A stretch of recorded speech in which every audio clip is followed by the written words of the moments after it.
Bonjour les CP. Alors aujourd'hui nous allons voir des nouveaux sons que nous avons déjà rencontrés dans des textes.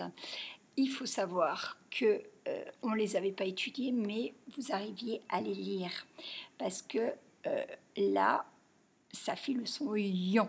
On le dit vite, on dit ion, mais vous lisiez ian. Voilà, vite ça fait ion.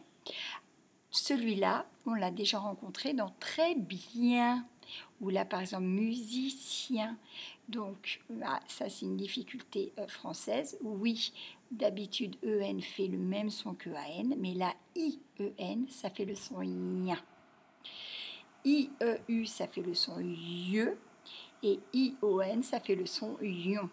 Donc les mots sont la viande, le musicien, le milieu et le lampion.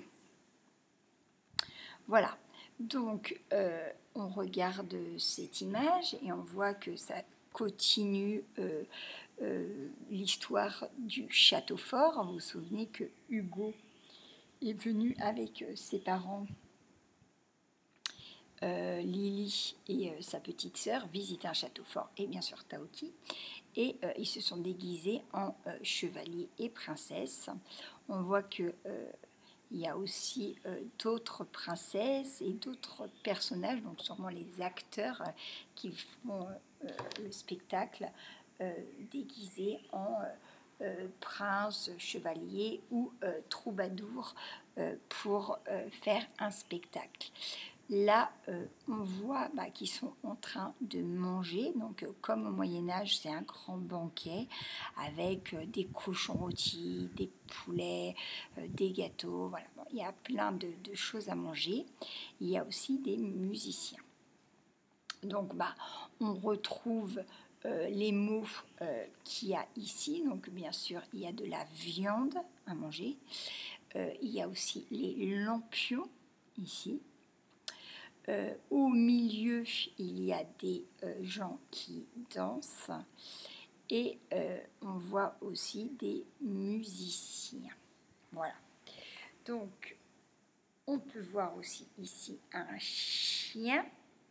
Donc, on entend le son ien. Après, il y a sûrement d'autres mots que je ne vois pas, mais on va continuer.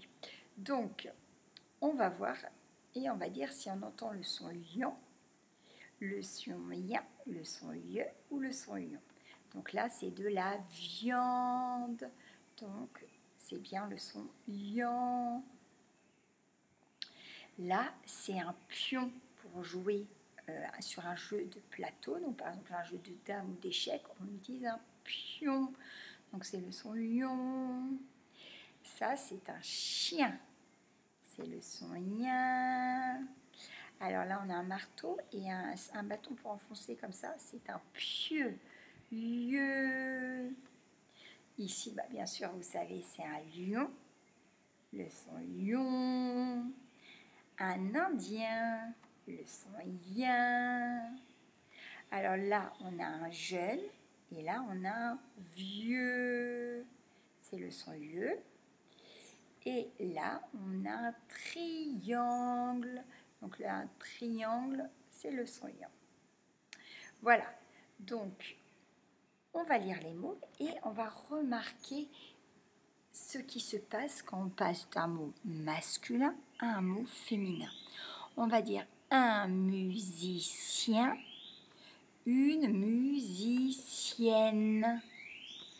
un italien, une italienne, un lion, une lionne, un champion, une championne. Donc on avait vu que le passage d'un masculin au féminin, souvent on rajoutait un E. Maintenant on voit que tous les mots qui se terminent par ion, ien, ie, ion vont se doubler. En fait, la consonne va se doubler et on rajoute un E. Sauf que vous vous souvenez que la voyelle devant deux consonnes doubles va se dire, le E va se dire E. Donc là, on ne dit plus musicienne, On dit musicienne, italienne, lionne et championne. D'accord? Donc, on se souvient que pour passer du masculin au féminin, on doit doubler le N et rajouter un E. Donc, vous entraînez bien à lire la fiche du yon et yin, ye, yon. Et on se retrouve demain pour découvrir l'histoire de cette image, un banquet au château. Bon courage et à demain!